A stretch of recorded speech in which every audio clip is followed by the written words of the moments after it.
هلکه دا وګورئ دا چا کور جوړ کړی دی دا یې ګیټ دی دا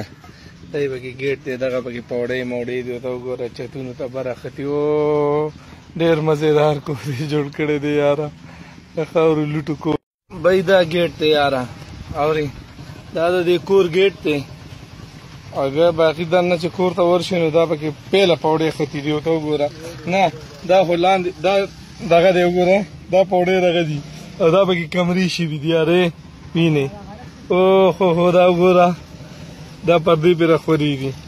بیا دا پوډۍ ختي دي یارې لکه دې خوا وګوره بره چت ته دا دې چت ته راغلي دي بی دا په دې چت کې دا کمرې دي دا وینې دا کمرې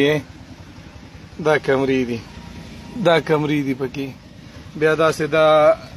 دریم چت ته ختي دا پوډۍ اوه دا دریم چت دی دا د دریم چت دغه برنډه ده پکې او وایي دغه پکې مرغۍ جوړه شوې زما سپین په کور کې لکه کمره کې لګېږي ته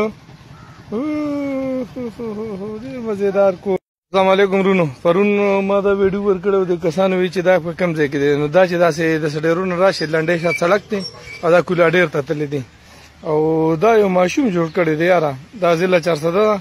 او داسې ډېر څه ورته وګورئ ماشاءالله نو کاریګر داسې کاریګر دی که نه چې پنې خط کړی دی بس کمرو ته وګوره بیا په کمرو کې کړکۍ نو ته وګوره بی دا وګوره دا هر یو څیز یو ښکلا راوستې ده او ډېر مزېدار کار یې کړی دی که نه ډېر دا پکې شاته چمنونه کرلي دي په صحن کې چمن کرلی دی دا ګر چاپېره دیوال وګورئ دا ښه مزېدار چمن یې کرلی دی په دې کور کې په هر طرف د پوړو سره یې کم طریقې کړي دي